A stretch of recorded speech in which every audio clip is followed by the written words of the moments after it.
7 साल की गरीब बिंदी अपने माता पिता के साथ झबुआ गांव में रहती थी। बिंदी को पढ़ने लिखने का बहुत शौक था। बिंदी रोज अपने घर के दरवाजे पर खड़ी हो जाती और बच्चों को स्कूल जाते हुए देखती थी। दूसरे बच्चों को स्कूल जाते देख बिंदी का भी पढ़ाई करने का बहुत मन था। वो भी चाहती थी कि किताबें पढ़े और पढ़ लिख कर बड़ी अफसर बने। एक दिन उसने अपने मन की बात अपने माता पिता को बताई।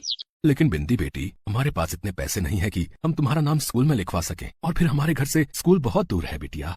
बिंदी के बाबा, बिंदी का इतना मन है तो गांव के सरकारी स्कूल में इसका नाम लिखवा दीजिए। हमारी बिंदी कम पैसों में भी पढ़ लिख जाएगी।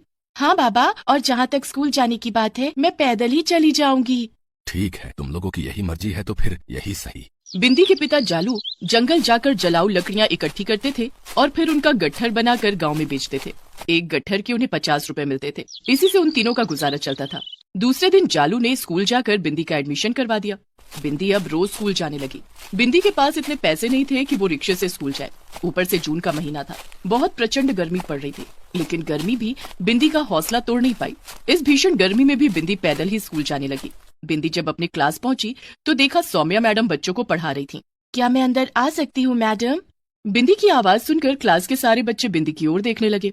बिंदी सर से पैर तक पसीने से तरबतर हो रही थी। उस पर से उसने आदिवासियों वाली ड्रेस पहनी थी जो पेड़ के हरे पत्तों से बने हुए थे। बिंदी की ये हालत देखकर क्लास के सारे बच्चे जोर जोर से हंसने लगे। बिंदी समझ गई कि सारे बच्चे उसे देखकर हंस रहे हैं, लेकिन उसने मन ही मन सोचा, चाहे कुछ भी हो जाए मुझे किसी की तरफ ध्यान नहीं देना है और सिर्फ अपनी पढ़ाई करनी है। बिंदी ने अपनी क्लास टीचर सौम्या की तरफ देखा। उन्होंने बिंदी से कहा, हाँ तुम अंदर आ सकती हो। बिंदी के क्लासरूम में अंदर आते ही सौम्या ने बिंदी से कहा, तुम बिंदी हो ना, न्यू एडमिशन? जी मैडम। तुमने स्कूल ड्रेस क्यों नहीं पहना? मैडम जी, हम लोग बहुत गरीब हैं। मेरे माता पिता के पास स्कूल ड्रेस खरीदने के लिए पैसे ही नहीं है, इसलिए मैं ये हमारी ड्रेस पहन कर आई हूँ। ये आदिवासियों की परंपरागत ड्रेस है। ठीक है बिंदी, जाओ जाकर अपनी सीट पर बैठ जाओ।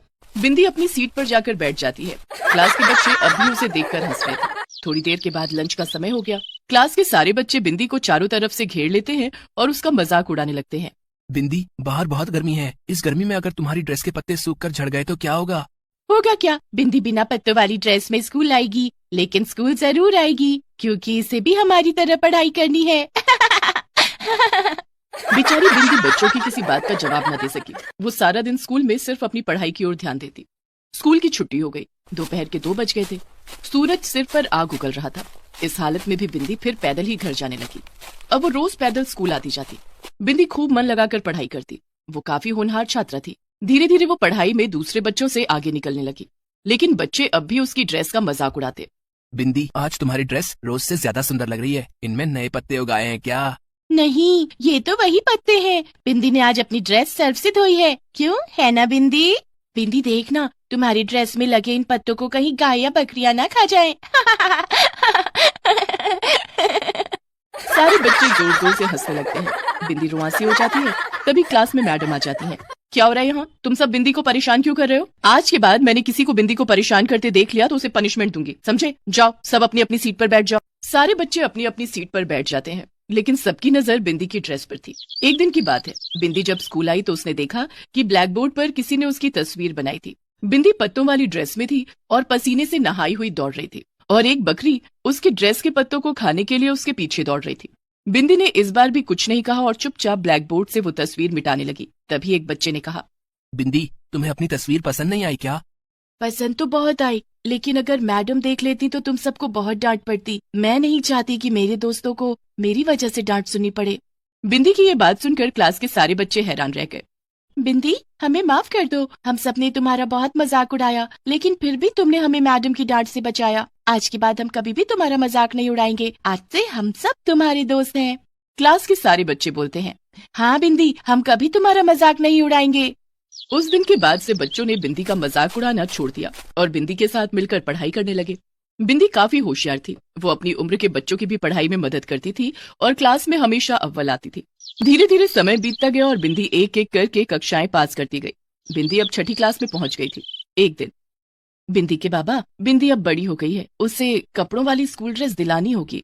बिंदी की माँ, तुम तो जानती हो कि मेरी रोज की कमाई बहुत कम है। मुश्किल से 2 गट्ठर लकड़ियाँ इकट्ठा कर पाता हूँ, तब कहीं जाकर दिन के 100 रुपए मिलते हैं। इतने कम पैसों में मैं बिंदी के लिए स्कूल ड्रेस कहाँ से लाऊंगा?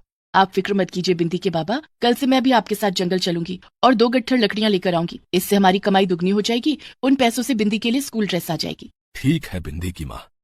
दूसरे दिन से पिपीपा भी जालू के साथ जंगल जाने लगी और लकड़ियां चुनकर उसे गांव में बेचने लगी। कुछ दिन की मेहनत के बाद जब दोनों ने कुछ पैसे इकट्ठे कर लिए तो बिंदी के लिए एक स्कूल ड्रेस खरीदी। अब बिंदी स्कूल ड्रेस में स्कूल जाने लगी थी। बच्चे उसे स्कूल ड्रेस में देखकर बहुत खुश हुए। अरे वाह बिंदी, स्कूल ड्रेस में तुम बहुत अच्छी लग रही हो। हाँ बिंदी, ये स्कूल ड्रेस तुम पर बहुत अच्छा लग रहा है, लेकिन तुम्हारी पत्तों वाली ड्रेस भी बहुत अच्छी लगती थी। बच्चे अब बिंदी के बहुत अच्छे दोस्त बन गए थे। बिंदी खूब मन लगाकर पढ़ाई करती। धीरे धीरे समय बीतता गया।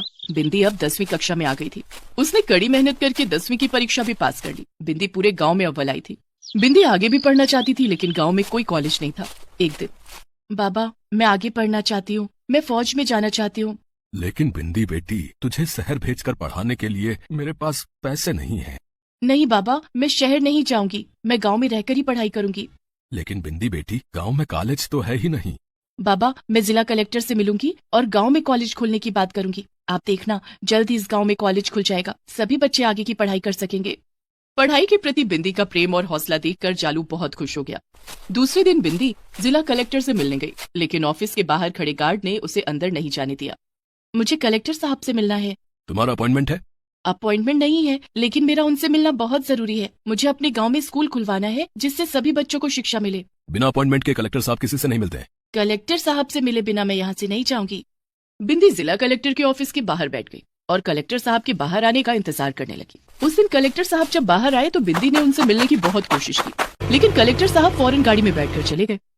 बिंदी ने ठान लिया था कि वो कलेक्टर साहब से जरूर मिलेगी और गांव में कॉलेज खुलवाएगी। अब बिंदी रोज कलेक्टर साहब के ऑफिस जाती और सारा दिन वहीं बैठी रहती। कभी न कभी तो कलेक्टर साहब मेरी आवाज जरूर सुनेंगे, चाहे कितने भी दिन लग जाएं, लेकिन मैं हार नहीं मानूंगी। कई दिन बीत गए। बिंदी रोज कलेक्टर साहब के ऑफिस के बाहर आकर बैठ जाती। एक दिन कलेक्टर साहब शाम को ऑफिस से बाहर निकले। बिंदी दौड़कर कलेक्टर साहब की तरफ बढ़ी। तभी गार्ड ने बिंदी को आगे जाने से रोक दिया। उसी समय कलेक्टर साहब की नजर बिंदी पर पड़ी। उसे मेरे पास आने दो। बिंदी कलेक्टर साहब के पास गई और उन्हें सारी बात बताई। कलेक्टर साहब, मैं पढ़ना चाहती हूँ, फौजी बनना चाहती हूँ, लेकिन मेरे गांव में कोई कॉलेज नहीं है। मैं चाहती हूँ कि मेरे गांव में कॉलेज खुले ताकि गांव के सभी बच्चे आगे की पढ़ाई कर सके और शिक्षित हो सके। कलेक्टर साहब बिंदी की बातों से बहुत प्रभावित होते हैं। बहुत कम उम्र में तुमने बच्चों की पढ़ाई और उनका भविष्य उज्जवल करने का बीड़ा उठाया है। देश को तुम्हारे जैसे होनहार छात्रों की जरूरत है। तुम्हारे गांव में कॉलेज जरूर खुलेगा। कलेक्टर साहब ने न सिर्फ बिंदी को भरोसा दिलाया, बल्कि बहुत जल्द झबुआ गांव में कॉलेज का निर्माण कार्य भी शुरू हो गया। करीब 1 साल के इंतजार के बाद झबुआ गांव में वो कॉलेज खुल गया। पूरे गांव में इस बात की चर्चा थी कि झबुआ गांव में पहला कॉलेज बिंदी की वजह से खुला है। कॉलेज के उद्घाटन के लिए कलेक्टर साहब को बुलाया गया। कलेक्टर साहब ने पूरे गांव के सामने बिंदी को सम्मानित किया। अब बिंदी और गांव के दूसरे बच्चे कॉलेज में पढ़ाई करने लगे। बिंदी ने अपनी कॉलेज की पढ़ाई पूरी की और फौजी बनने की तैयारी करने लगी। उसने प्रतियोगिता परीक्षा के लिए जी तोड़ मेहनत करनी शुरू कर दी। बिंदी की मेहनत रंग लाई और फौजी की भर्ती परीक्षा में भी वो अव्वल आई। अब बिंदी गाँव की पहली आदिवासी महिला फौजी बन गयी। पूरे गाँव के लोगों ने बिंदी के माता पिता जालू और पिपीपा और साथ में बिंदी का खूब सम्मान किया। बिंदी ने अपनी मेहनत और लगन से अपने माता पिता और पूरे गांव का नाम रोशन कर दिया।